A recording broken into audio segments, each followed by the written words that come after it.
those to landmark events with programs like this one, Art Design Chicago Now.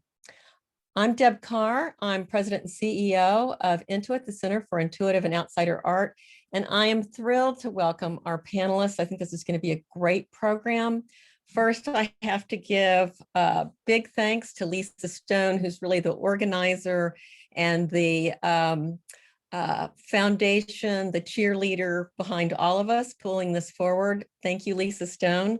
Lisa is former curator of the Roger Brown Study Collection and former professor instructor at the School of the Art Institute of Chicago, and just an amazing art historian, curator, and caregiver of the environments, the outsider art environments. We also have with us James Connolly, who is the manager of the Roger Brown Study Collection, also under the aegis of the School of the Art Institute of Chicago. Tim Nickodemus, who teaches at the School of the Art Institute and is a practicing artist. And Cleo Wilson. Cleo is past board president at Intuit and an avid collector and enthusiast of outsider art, and of course, Joseph Yoakum. So with that, I'm going to kick us off by starting a video. Give me just a second to manage my screens here for just a second.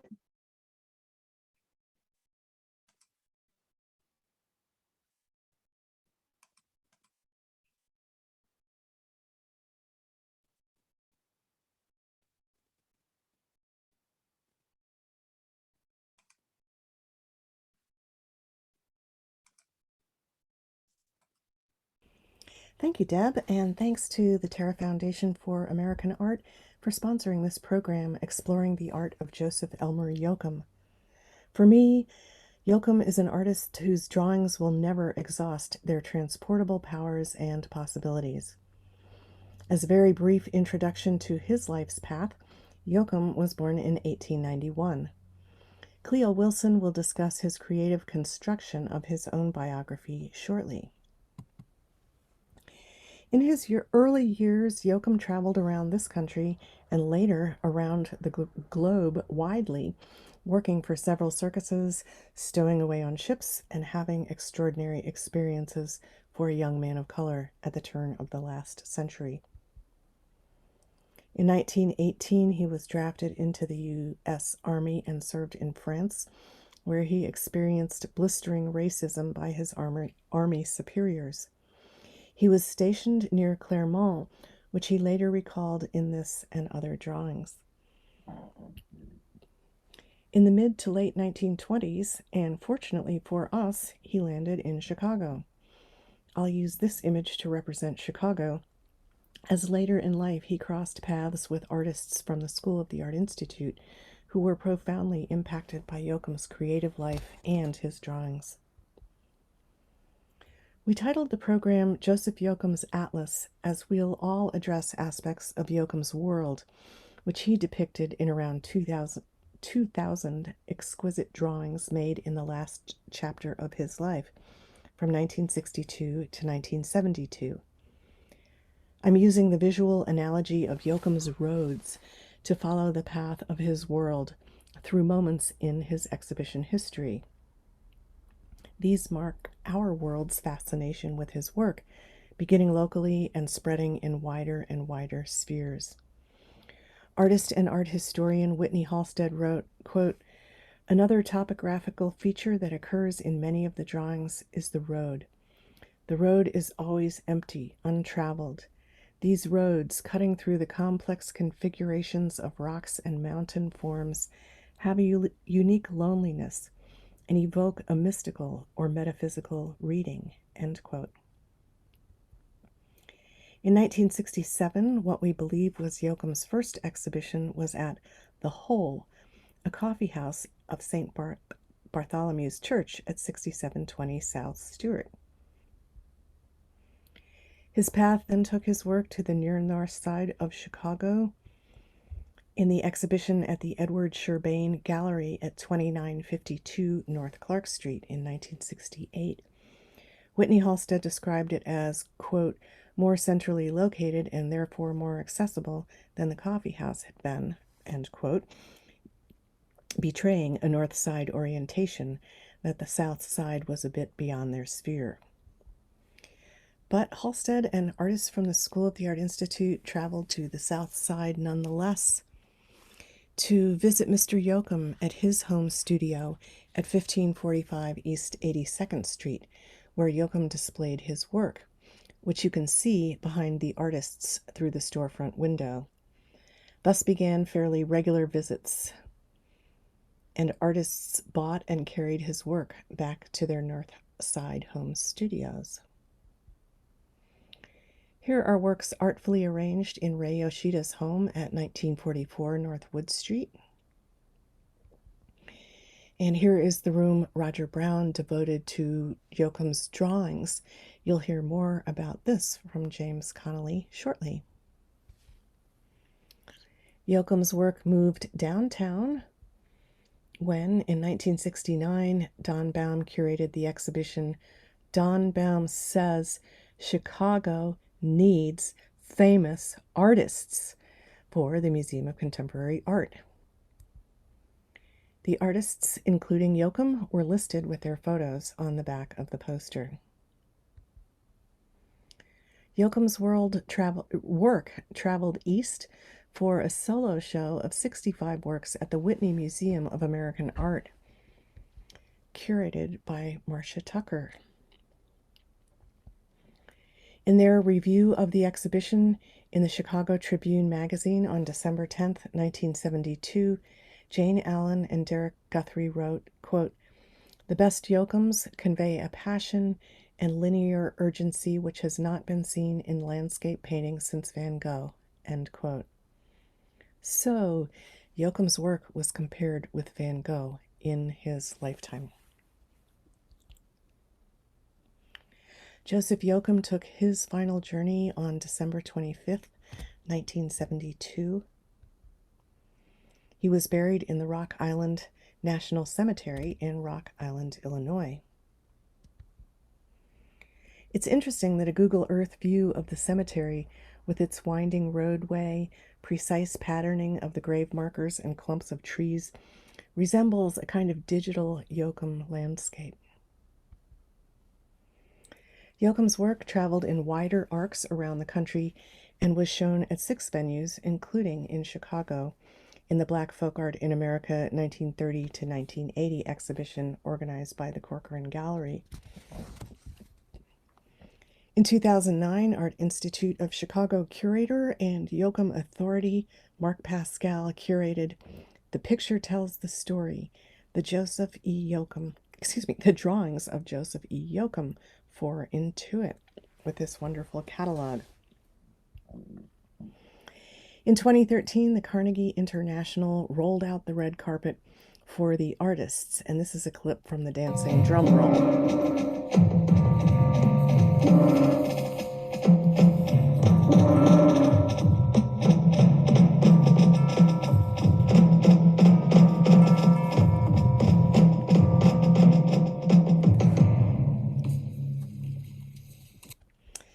They rolled out the red carpet to present the artists in alphabetical order, ending with Joseph Yoakum.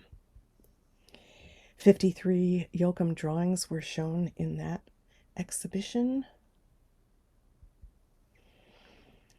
In 2013 and into 2014, this Yoakum arrangement was in the exhibition Ray Yoshida's Museum of Extraordinary Values at the John Michael Kohler Arts Center, based on the installation of these works in Yoshida's home on Wood Street. Ray Yoshida's home collection has been moved to the John Michael Kohler Art Center's Art Preserve, where 35 artist-built environments or collections that couldn't be preserved in situ are preserved and on view. Make sure to plan your visit to Sheboygan, Wisconsin soon. This is a tableau in the exhibition Chicago Calling: Art Against the Flow, which I co-curated with Kenneth C. Burkhart. We wanted to present drawings with Yoakum's roads on the bottom two tiers, paired with equally exquisite landscapes by Joseph Skilis, leading up to works with Yoakum's splendid sons. The show was supported by the Terra Foundation in the Art Design Chicago 2018 program and is currently at its last European venue in Amsterdam. In addition to Yoakum's roads, I've been fascinated with his brilliant sons. This is the prototype for a globe that was supposed to be executed professionally that would spin slowly so Yoakum's suns would continually rise in the east and set in the west. It failed miserably, but perhaps I'll try it again. Next month, Yoakum's path comes full circle in the exhibition Joseph E. Yoakum, What I Saw, at the Art Institute of Chicago, which will then travel to the Museum of Modern Art and the Manil Collection. I'm anxiously awaiting the accompanying catalog. This was by no means a complete exhibition history, just some high points on the itinerary. Yoakum traveled the globe in his youth, and as a kind of bookend to his life, he brought the world back to us through his exquisite drawings, which have been and still are traveling the globe, enchanting countless people and inspiring countless artists. Thank you for your kind attention, and I'll turn this over to my esteemed colleague and former co-worker, James Connolly.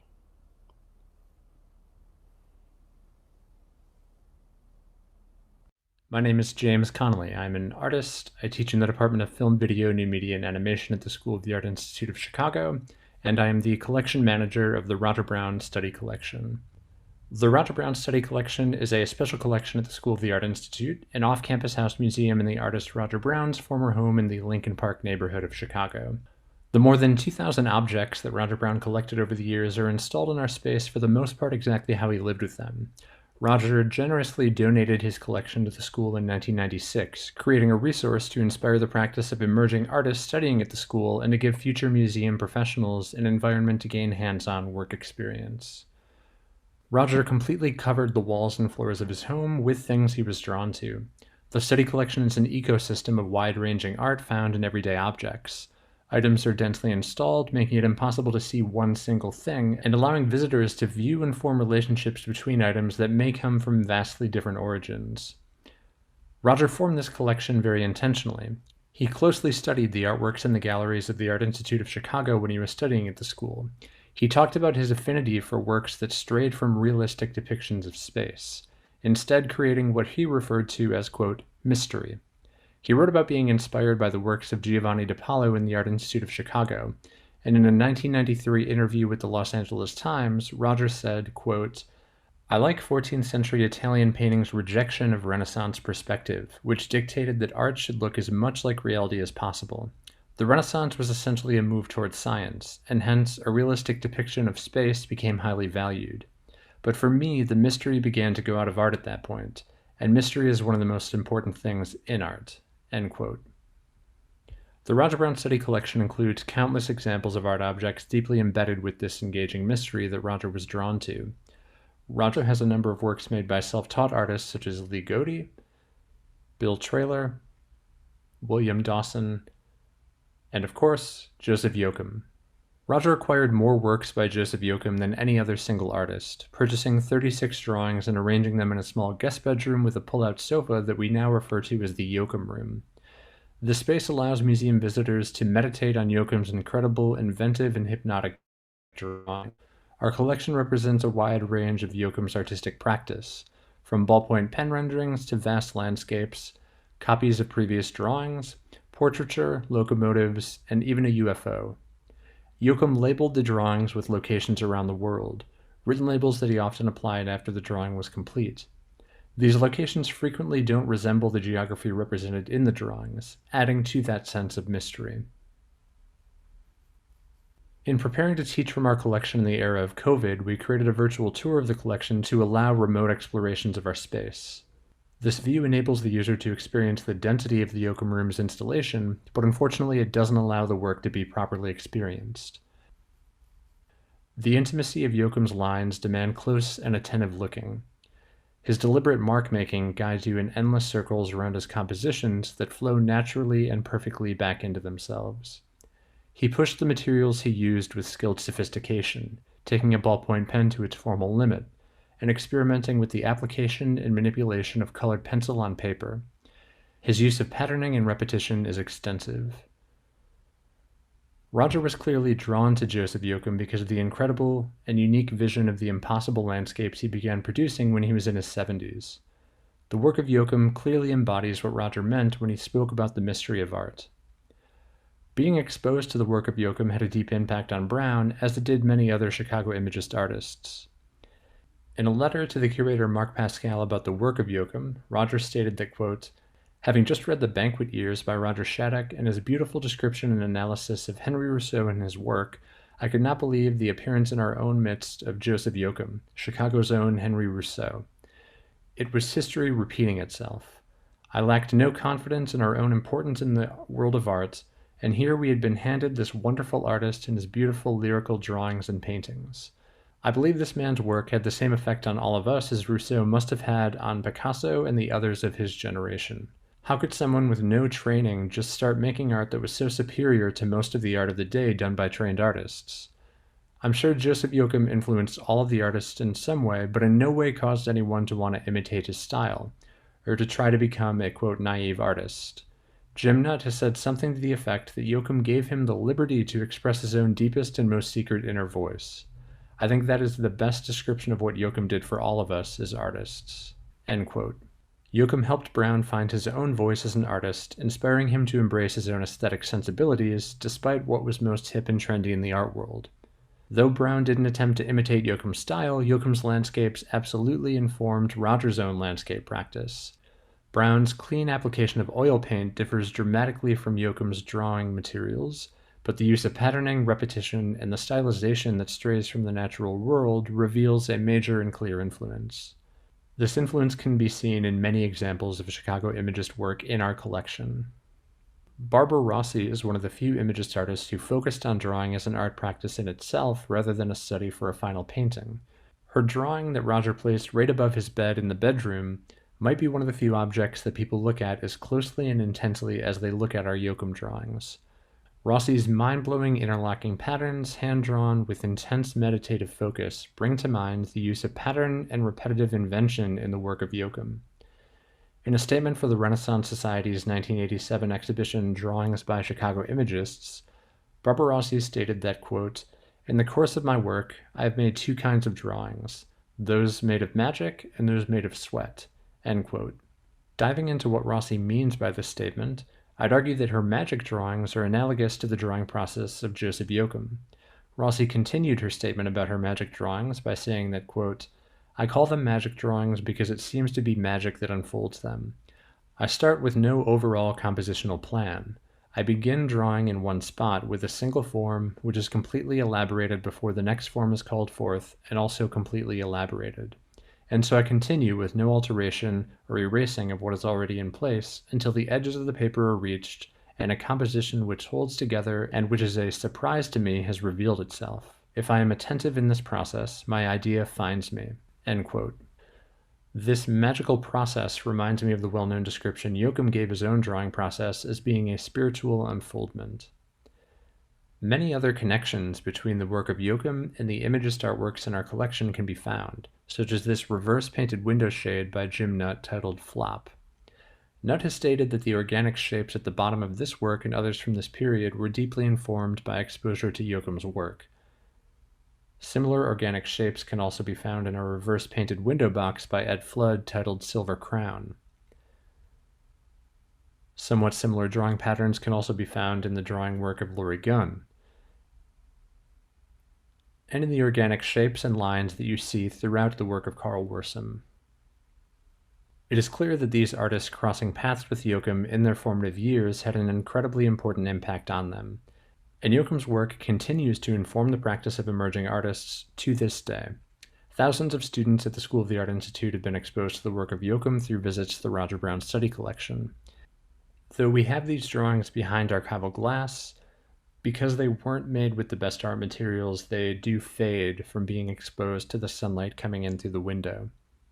6 months of every year, our Yoakums are on view, and the other 6 months, you can see the work of Tim Nickodemus, who, like Roger Brown and the other Chicago imagists, was deeply impacted by the work of Joseph Yoakum.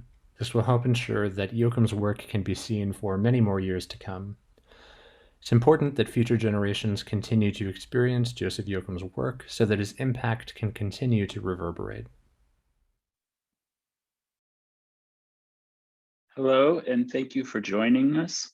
I'd like to first say a thank you to Lisa, to the crew at Intuit, and also the Terra Foundation for their support and invitation. And a special thank you to James and all at the Roger Brown Study Collection, especially.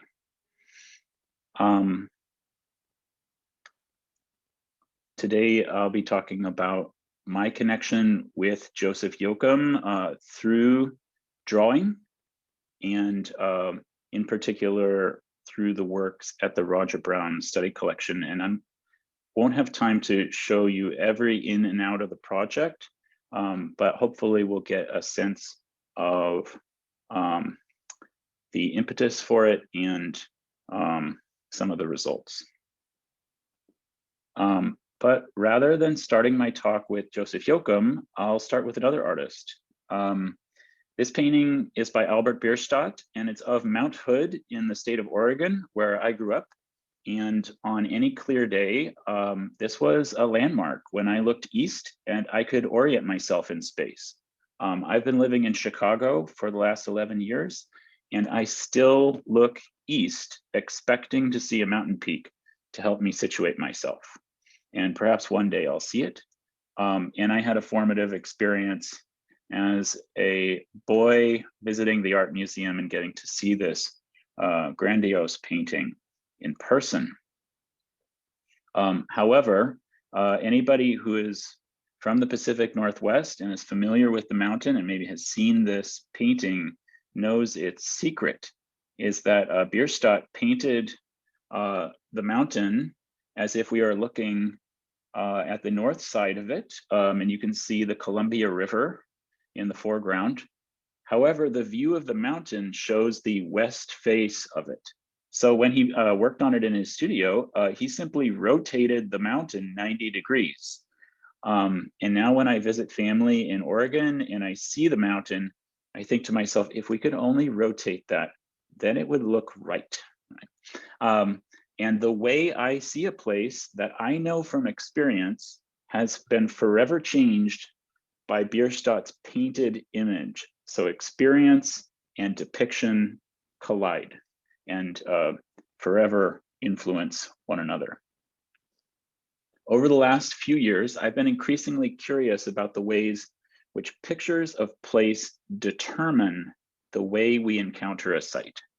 I am highly intrigued by the way a picture of a place often tells us more about the author of the image than the location depicted. As a faculty member at SAIC, or the School of the Art Institute of Chicago, I have had the privilege of visiting the Roger Brown Study Collection, both individually and with my classes to study and interpret the collection. And the room in Roger Brown's house that I always gravitate toward is the one that stands out due to its concentration of the works of one artist, and that is, of course, Joseph Yoakum. To see one Joseph Yoakum drawing, you see an artist's particularities of handling, doubled lines to indicate land masses, hatcher marks to indicate a change in topography, and the telltale inscription to indicate the landscape's location. To see all 35 drawings that are in the collection together in one small guest room is very different. You realize that the artworks less resemble the locations that are inscribed, but instead resemble one another. And like any kind of retrospective, you see the idiosyncrasies extant in one drawing repeated, and they form the patterns of an artist's thought, logic, and practice, and Yoakum is no different. Sadly, Yoakum drew on non-archival paper, and the study collection has had a really difficult challenge of displaying the collection as Roger intended it to be seen, but also preserving the artwork. This is a view of the room and some of Yoakum's drawings in situ. They have taken to, the collection has taken to resting the Yoakum drawings every 6 months for a period of 6 months during the spring and summer months. And in 2016, I was in dialogue with the staff and I proposed filling these empty spaces, and this is what it looks like when they're resting. Quite minimalist by comparison. And that I proposed that I would fill the empty spaces with drawings that I made in response to Yoakum's work. I decided to make composited picture spaces. What does that mean? Here's just a quick glimpse as to what some of the images look like in the space. We can come back to this in a bit. But in order to make this composite space where experience and also depiction collided, I set up some ground rules. And the first of the rules is that I would use only 3 source images for each drawing. I would use Yoakum's original drawing, and this is really kind of the banner image for the project as it is drawn with blue pen. So I'd use his original drawing. I would use a photograph image from that inscribed location, in this case, the Sawtooth Mountain Range in Montana, and a map image from that location. And then I would force these 3 different visualizations of one spot together, culling from elements from each as if they were all different viable colors on my palette. To further limit the project, however, I only used color pencil on navy blue paper. I tried to stay fairly close to a monochrome palette with my colors, although I broke those rules a few times.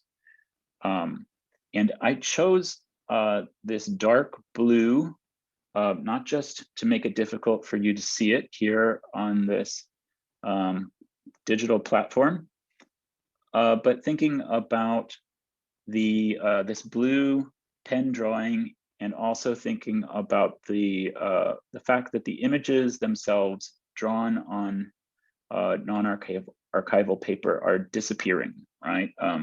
And I thought I would make some work that was perhaps slightly disappeared in its appearance. So with those parameters set in place, the process was connective and associative, and I worked in a manner that embraced confusion of several depicted forms of the same space becoming fused into one composition.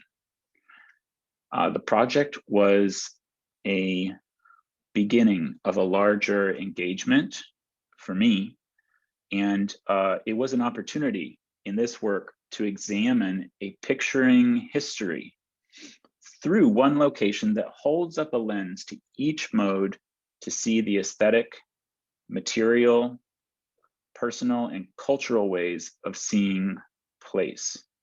To find alignments and to find gaps drives the project forward, knowing that my favorite stories of a place are transparent to their individual moment and limits. The act of layering perspectives exhibits the subjective nature of history surrounding specific places and points to elements of narratives that may not be the official cover story for that place. And I think Joseph Yoakum's work is a good example of that. There is something very odd about using the work of another artist as a lens into landscape. The term secondhand became important to this process of drawing place from a drawn place. I keep thinking about the difficulty of a friend telling you something really funny that happened to them, and then you run into someone else and try to tell that story, and it just doesn't work, right? Or perhaps an experience of being a child and holding up a magnifying glass to look at something up close, and then the assumption that if I held up another magnifying glass, I would get an even larger, more magnifying image. Of course, it doesn't work like that. But what happens is I wind up looking at a kind of fuzzy distortion of sort. And what happened with this project is I was looking at the ways of looking. So this is one method for abstraction being able to be a really engaging tool. In the process of drawing place from drawn places, I'm hoping that I was pointing to the subjective qualities of that experience. And the sites are important, but equally so is the vantage of Yoakum and my vantage point as well. Yoakum worked from memory, and I worked from an investigation of the enactment of his memory, right, his drawings.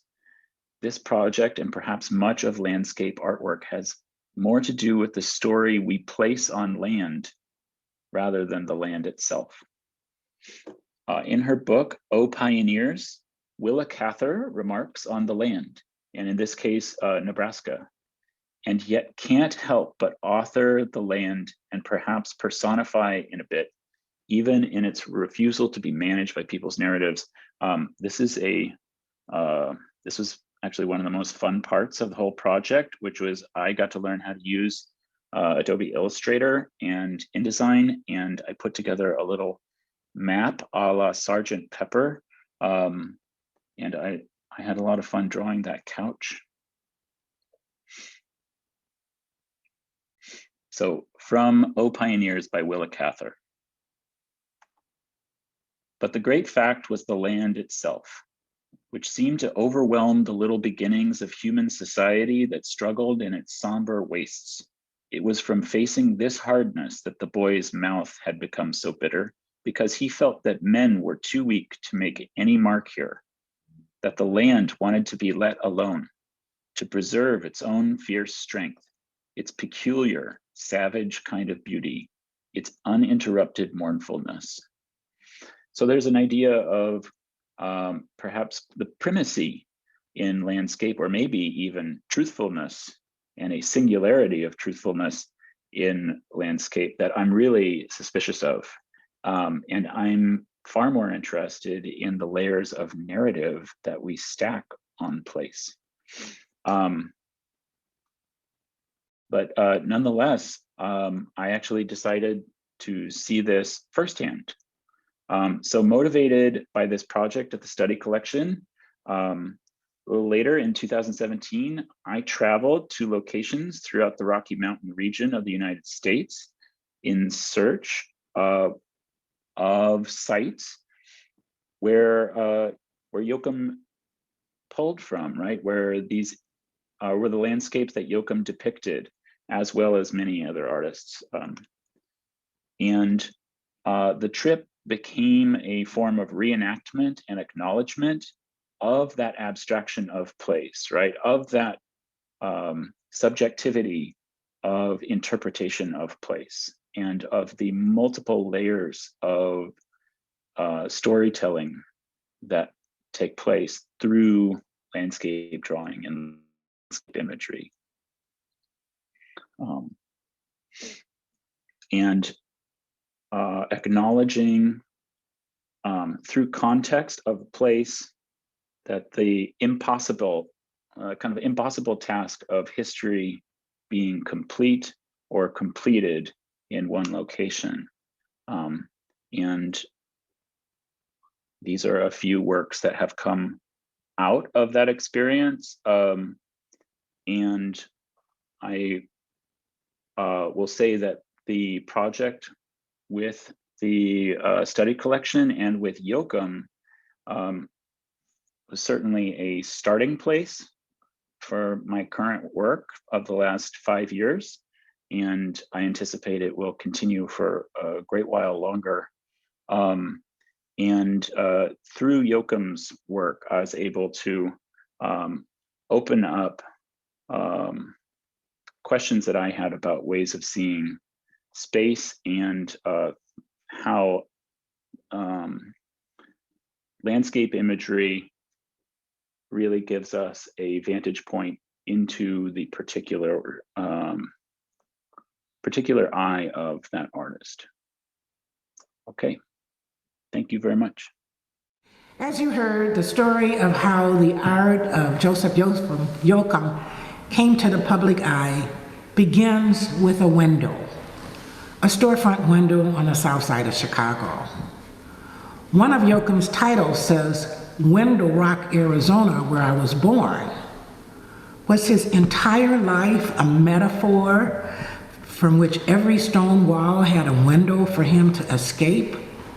Or was it a one-way window where we see only what he wants us to see? From his own words, Yoakum's story begins when he ran away to join the circus at the age of 9. He claimed to have walked on every continent except Antarctica, from circus to circus, from town to town, from job to job. But when you think about it, he omitted the continent of Africa from his narrative. What else didn't he want us to know? Before the popularity of genealogy, we had to accept what people told us about themselves. As Whitney Halstead wrote in his unpublished manuscript about Yoakum, what we know of his life is as Yoakum would have wished it, larger and grander than reality. February 20, 1886 is the date Yoakum sometimes used and gave as his birth. In fact, February 1886, born in Window Rock, Arizona, appears as fact in Black Folk Art in America, 1930 to 1980, in the catalog and exhibition. He claimed to be of African American and Navajo descent and one of 12 or 13 kids. Fortuitously, we now have access to census data that can document or refute Yoakum's claims. The 12th census, taken in 1900, shows 9-year-old Joseph Yoakum being born in February 1891, 5 years later. He and his family lived in Cass Township, Greene County, Missouri. His father, John, gives his birthplace as the Indian Territory, which is now Oklahoma. But he doesn't know where his parents were born. John is a farmer who rents his land, which lets us know that he is a sharecropper. All the other family members are shown as being born in Missouri. Other things we can learn from this census is that John is 10 years older than his wife Anna, and they've been married for 27 years, and they had 10 children, 9 of whom are living. They did not have 12 or 13 children. 7 were with them on the farm at the time of the census. Anna can read and write, but neither her husband or any of the children can. Yoakum said that he ran away to join the Great Wallace Circus at age 9. It's likely he did run away that year in 1900. I found proof that the Great Wallace Circus was indeed in Missouri in 1900. The census that I just showed you was taken in June 1900. On August 24, 1900, the Great Wallace Circus was in Springfield, Missouri, a short 17 miles away from where Yoakum lived. Many have wondered why Yoakum gave so many birth years, but it doesn't seem strange at all when you think that he lied about his age to get a job. He's a 9-year-old, 9 or 10-year-old, and he ages himself by 5 years to go to work. It makes sense that he would change the date. We can only imagine what being a part of a circus at such a young age must have been. But we do know that there were cowboys and Indian presentations that showed Custer's last stand every night. The Indians fighting cowboys, Indians being killed by cowboys every day. The 1910 census shows that Yoakum has returned home. His family is still in Greene County, Missouri, but they live in a different township. Yoakum's mom is now head of household, and she lists herself as being divorced. We have more data here than was in the previous census. For instance, it shows Anna or Fanny, that her parents are from Tennessee, and that Yoakum's family was originally from Arkansas. It's possible that they were brought to Oklahoma by his Cherokee owners. Yoakum is still listed as being born in 1891 because he is 19, not 20. The census shows occupation. His mother and one sister worked as washerwomen for private families, and Yoakum, his older and younger brothers, all worked as laborers in a lime quarry. In Joe's case, as a burner at the lime kiln. Limestone makes up 99% of Missouri. Since 1800, Missouri has had a robust limestone industry, mining and processing limestone rock into a variety of products. Limestone of all kinds is used mainly for gravel that is produced by crushing and screen sizing limestone quarry rock. The gravel is used in concrete for road surfacing and for foundation support beneath weight-bearing structures.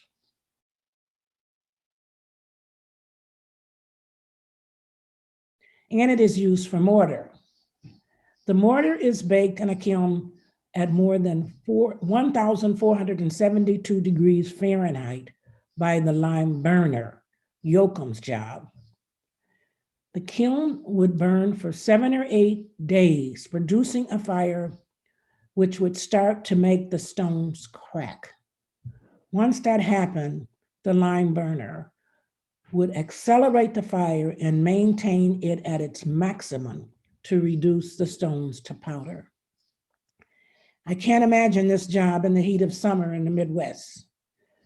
But Yoakum memorialized the place in his piece, Limestone Quarry of Ash Grove, Lime and Portland Cement Company, Ash Grove, Missouri. In 1970, we received from Yoakum's draft card that he lists his birthday as February 22nd, 1889. That became his official birth date. It's 2 years earlier than the 1891 date on the first 2 censuses. He is 28 years old, has 5 children, been very busy, and now lives in Springfield, Missouri. He enlisted in the Army in 1918, where he was assigned to the 805th Pioneer Infantry, an all-Black infantry regiment. The regiment landed in France in July 1918 and served in Europe until July 1919. Nicknamed the Bearcats, the 805th built and provided upkeep of roads and railroads behind the front lines. They saw 39 days of action. In the spring of 1919, athletic programs, including baseball, were instituted to keep the men busy and out of trouble. Almost every company of the 805th fielded a baseball team and played at a baseball diamond located near the Aire River in Argonne. The captain, George Bregan, managed the Bearcats to an undefeated 10-0 record. The success of the team was no fluke. The team roster included several Missourian players who would go on to play professional in the Negro Baseball League. I'm trying to find if Joseph Yoakum painted any of those baseball players. 36 years of lynching in the United States, 1898 to 1918, is a pamphlet that was published by the NAACP. The report was used to appeal to lawmakers to end the social, political, and economic terrorism associated with lynching. During the 1919 alone, 83 Black men, many of them soldiers returning home from World War I, were lynched. The Ku Klux Klan is operating in 27 states. After a stint in the Army, Yoakum never returned to Missouri, and he also never returned to his family, the 5 children he had there. A year later, in 1920, the census shows he is living in Iowa in a boarding house, and he claims to be single. He again is working in a cement plant. The last documentation that I found is 22 years later. It's a copy of what was euphemistically called the old man's draft card. After the United States entered World War II, a new Selective Service Act required that all men between the ages of 18 and 64 register for the draft. Here you see Yoakum is 52 years old, living on 58th and South Park, which is now Martin Luther King Jr. Drive. He gives yet even another birth date, but here is the first evidence that he is changing his origin story. Where all other documents list him as being born in Missouri, you can see now he is formulating the Navajo myth. He gives his place of birth as Navajo, Nevada. There is no such place. Even more interesting is that he lists his older sister, Carrie, who lives in Kansas City, as a person who will always know my address. Did he maintain contact with any other siblings? We see that he's tall at 5'11", but where his race has been listed as B for Black on the census data and Negro on his World War I draft card, he has now checked Indian. 2 things that I've learned.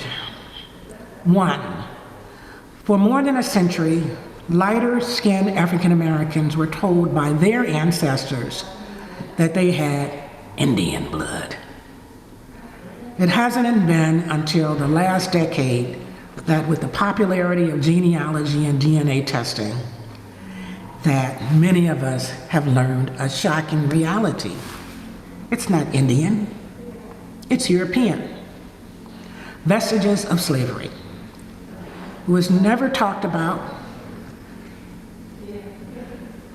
Did Yoakum's mother purposely omit all references to her background? Did he purposely omit all references to Africa or to Negroes from his narrative? Growing up Black and poor in Missouri had to be awful.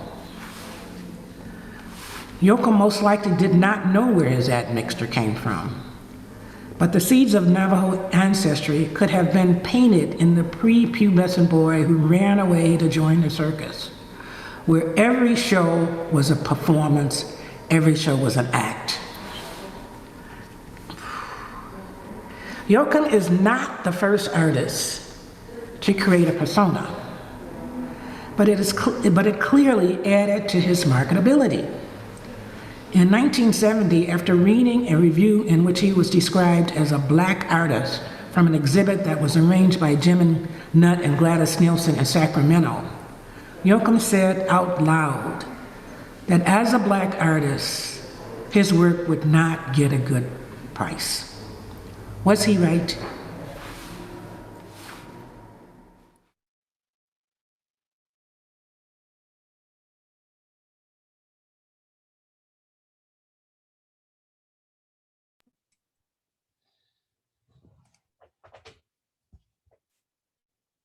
All right.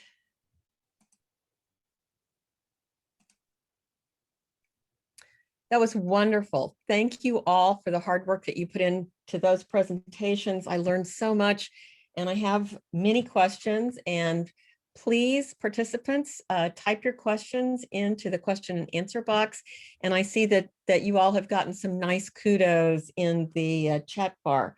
I do want to make a moment to pause and recognize James talked about the Chicago Imagists, and I just want to acknowledge that we recently lost Chicago Imagist Carl Worsom, and we extend our condolences to his wife, artist Lori Gunn, and his family.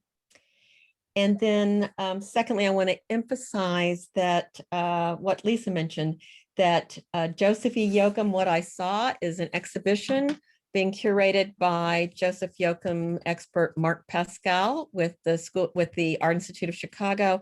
And I encourage everyone to go see that exhibition. It opens June 12th. And it really, I think, inspired us to come together and present this program with Mark's input and blessings with Lisa.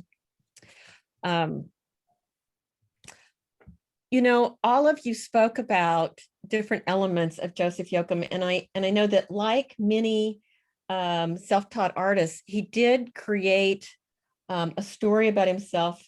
There is a lot of mythology around him. And Tim, I was fascinated that you were matching the places in the art with actual photos and maps, and actually even visiting those places. And I know in the past, I've heard people say, how could Joseph Yoakum have possibly visited and been to all the places he represents in his artwork? So Tim, can you just comment on that for us? You went to the places. There are real places there. Yeah, I certainly had a bit of an adventure finding some of them. So I did just kind of a little bit of biographical history on Yoakum in order to suss out kind of like where he would have been. And then there was a lot of guesswork as well, because often he would list highly particular locations, right? In the case I think I showed of Angel's Landing, which is a well-known peak in Zion National Monument. But then there are others that just say like Puget Sound, Washington State, right, which eclipses hundreds of miles. So there's some guesswork to be done there. And then there were some other locations that I just simply wasn't able to suss out. And I tracked the Rocky Mountain area. It was a road trip of about 7,000 miles, all told. Wow. James or Lisa or Cleo, do you want to say anything else about these places and some of the misconceptions about whether Joseph Yoakum actually traveled there? Yeah, I think it's really important to trust the artist and what the artist tells us. And Cleo made a really, really beautiful case for how he constructed his identity and what he wanted people to see. And just like Tim emphasized the importance of the negative spaces in his drawings, the negative spaces of what he showed us or held back is important. And I'd also like to mention that there's the kind of tacit assumption that young men at the turn of the last century could not have traveled to all of these places, that he made it up, was really paternalistic and kind of presumptuous. But I also just like his drawings show us all over the globe of how he so imaginatively reconstructed the world for us using its through drawing its most important features. And Cleo's talk also made me realize that, like, I knew he had worked in a lime kiln, or his family had, but he was dealing with the geology of the earth, the limestone, in the early part of his life. And then there's sort of like a bookend of bringing it to life another way, and in a most likely more fulfilling way. So thank you, all of you. I I knew you'd all be incredible, but I didn't know you'd be this incredible. So. Well, Lisa, I love that you chose Joseph Yoakum's Atlas as the title of our presentation today. And I think that that's exactly what we're touching on, is that he created this world, and this is his drawings represent his atlas of the world and what he's interested in. Nice job.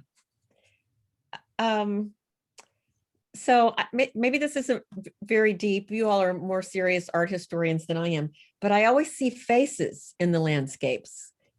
James, you're smiling. Tim, you're smiling. Do you all, are you seeing those too, those faces in the landscapes? Yeah, absolutely. And I think a lot of the faces tend to resemble Yoakum at times. I think they're very autobiographical. I think they're coming from his memories, and they're really made up of who he is as a person. But I see all sorts of other things when I really look closely at these things. I think you can find all sorts of different shapes and references and resemblances in the strange lines that he created.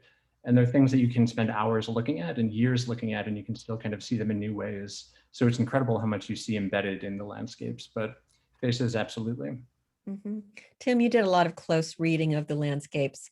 What else did you see?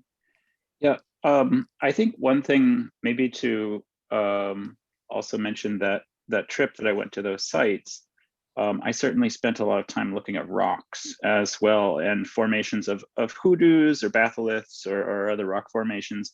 And you can't help that when you look at landscape itself, not just a drawing by Joseph Yoakum, but to see those forms as well. And it's certainly kind of influential to have it kind of the reverse experience, where I'm looking at the side of a mountain and I'm seeing Joseph Yoakum's marks in it, right? And so it kind of coming full circle, or at least a reversal of that expectation. Mm-hmm. And Cleo, I love the work that you did on his life.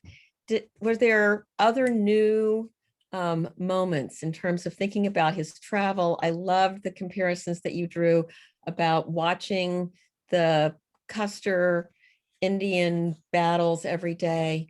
You know, how did that help you relate more to his life and his art?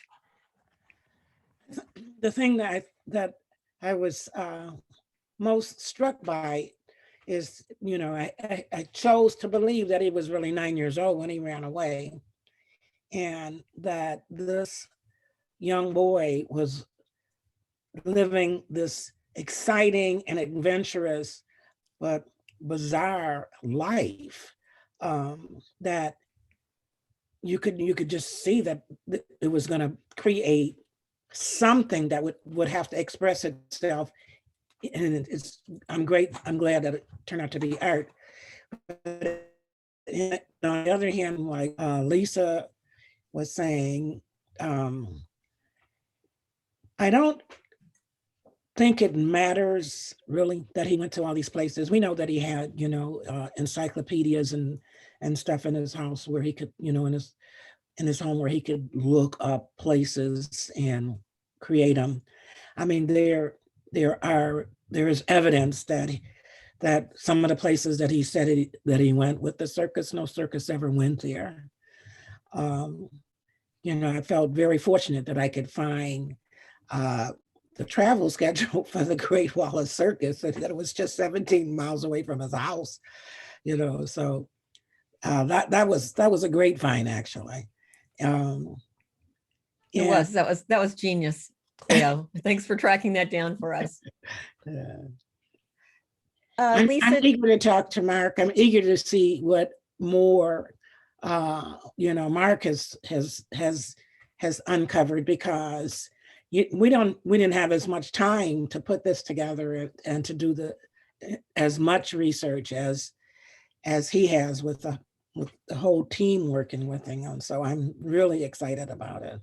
yes, I think we're all excited to see the show and to see the catalog. Lisa, Jan asks, can you put the few portraits that he did into context? They're not given as much attention as the landscapes are. I'm not sure that I can, and Cleo might be able to do a better job, but I know that Fahim Majid wrote an essay, did quite a bit of research on the portraits that will be in the Art Institute catalog. But I also want to just quickly mention here that Tim Nickodemus did a long, in-depth presentation on the second-hand landscapes and an incredible travelogue of his trip. And Tim, if you could, I don't have my own computer here, if you could put that link in the chat, if you care to share it, that would be great. Cleo, can you talk more about the... Do you have thoughts about the portraits, Cleo? I think it was interesting. A lot of the women that he portrayed were women that, you know, some of the women that were performing in the circus. And I think some of the, you know, sporting women that were around the circus, that, I mean, those were actually prostitutes from that time. He did include, I think, a stripper or two, I think, that he did portraits of. But I was really just sort of surprised that he hadn't done a portrait of any of the baseball players, since it was a sort of big part of the experience. I mean, he and the whole infantry just did nothing but grunt work when they were over there, you know, laying roads and building bridges. So, you know, the chance to have that outlet, to have a baseball team that was totally undefeated, and then it just, you know, it just doesn't show up in anything that we've seen so far. So I don't know if there are more paintings out there that we haven't found or will be seeing coming up. Okay. James, do you have thoughts about the portraits? No, nothing more informed than Lisa and Cleo, but I think Okay. they add to his autobiography in very fascinating ways. Okay. Right. And all of you, you did where you had the quotes. I loved the quotes that you shared with us, James and Tim. Those were beautiful. I love that. I wrote down the secret of inner voice. I thought that's what we really saw in his work. Can you all remind me, can someone remind me, which of the Chicago imagists looked in that window on the south side first? I mean, who started the chain reaction among the imagists? Do we know?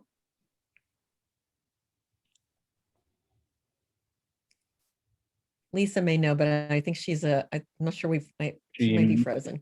Frozen, but I think the official story is that Carl Worson was riding his bike past a storefront studio space in Hyde Park when he saw them. And Lisa, you can correct me if I make any mistakes. I think you were frozen when you started talking. And the story is that Carl Worson, the late Carl Worson, fell off his bike when he saw them and told the other imagists about them. And then they would regularly go. We have really fascinating entries in Christina Ramberg's diary about their visits to his space and their interactions with him. And they were all blown away by his work. Jim Nutt, Roger Brown in particular collected a lot of examples of his drawings. But did I miss anything in that, Lisa? They visited him all the time. And I thought, for me, what was really interesting is most of them felt a little intimidated by him. He was a large man, both, you know, stout and 5'11", and I think except for Roger, the rest of them were all much shorter than him, and he insisted on being called Mr. Yoakum. And he called them Mr. and Mrs. He didn't call anybody by their first name. He insisted on formality. And I think that was his way of getting respect. So nobody called him Joe or Joseph except himself.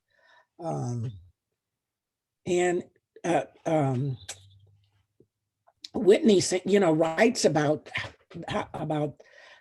this particular aspect of him. And I think they might have all been a little frustrated or put off by it or something, but they continued to go and bring him supplies and talk to him and buy his work. I mean, he challenged them about what they were doing with it, if they were selling it to another market. And I mean, he wasn't an easy person to get along with, is what it sounds like. But it does sound like he was standing up for himself. Paranoid, what Whitney called him. I'll chime in again, back to your question, Cleo, or your idea, if there are any images of the baseball players. They're in the Whitney's description of how many, and also other news articles about how many drawings were sold in very early shows before they were even at the Sherbane Gallery. There could be many, many works out there that have never been seen, and hopefully will sort of, maybe the same as when the Ramirez show traveled to 3 venues and hit San Francisco or San Jose. All of a sudden, they stirred up the waters and all these Ramirez's started bubbling up. So that might be the case with these drawings. And James, I think you got it pretty much right, although a lot of this comes down as apocryphal. But I guess the important thing is that, and none of us labeled our drawings, but in the drawings, if you can, or the image of the artist in front of the studio, left to right, it was Carl Worsom, Lori Gunn with their daughter Ruby, and Roger Brown, Mr. Yoakum, Phil Hansen, and Christina Berg. Thanks, Lisa. That's really helpful. We have just a few more minutes before we need to wrap up. I think we got some great responses. I don't have any open questions. I want to ask each of you for some closing remarks. Cleo, do you have any closing thoughts? Well, I guess what I would say was that that Joseph Yoakum was somebody who was in control of his image and wanted it that way. And that's kind of, I think, maybe a little bit unusual for the time, and especially for an older Black man who started creating art in his later years, that he had a very well-defined idea of how he wanted to do it and how he wanted to be treated. So, and he wasn't naive, let's put it that way. Nice. James? Yeah, I think I would just highly encourage everybody watching to look at Yoakum's work in person, see the show at the Art Institute. It's also traveling to MoMA in New York and the Minot Collection in Houston. So I think studying it, seeing it, and looking closely is incredibly important. You can also, of course, visit the Roger Brown Study Collection when those are up for 6 months of the year, which I believe is from August to about March. Okay, and how do we visit the Roger Brown Study Collection, James? Right now, we're sort of working on reopening post-COVID, but in the future, you'll be able to reach out to us. Our website is saic.edu/Roger Brown. Terrific. Tim, any closing thoughts? Yeah, I just simply want to encourage everyone after watching this to visit some Yoakum work in person or revisit it, as probably many of you are acquainted already. And the AIC show as promises to be a real opportunity to, I think, get into not just the interesting kind of narrative and backstory behind the work, but also the kind of spatial abstraction that takes place in these landscapes, and to see how your perception of space is challenged in the work. So please do go see it. I was lucky enough to get a little bit of behind the scenes in the prints and drawings department just before COVID to see some of the work that Mark was doing there. So I'm going to echo, it's going to be a fabulous show. And with that, I'm going to go back to Lisa. Lisa, you are our,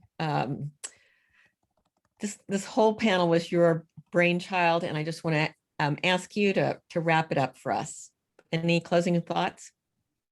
Yeah, I was just really excited to learn so much from everyone. And I think, I wanted to mention that James, who teaches in new media at SAIC, is doing really interesting work with showing us details through video. And I look forward to a lot more of that. Wink, wink, James.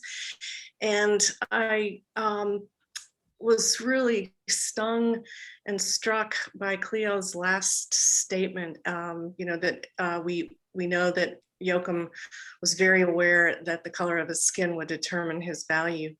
And Cleo really gracefully wove in the incredible blistering racism that he experienced throughout his life, which we know from fact and we can also infer. And I think it's, well, one thing I'll mention is if you want to see works by Joseph Yoakum, Cleo was sitting between 2 works by Yoakum and 2 works by James Connolly at Intuit, which is a wonderful put together. So I believe you can see those works at, no, sorry, never mind. We closed the show yesterday. So hopefully people got to see it before today. Yes. But I'll just say that I think it's really exciting that Yoakum's work, which was introduced in various ways and for a long time has been presented pretty much exclusively in an outsider context, is now he's being seen as an American master, unqualified by any other kind of art historical designation.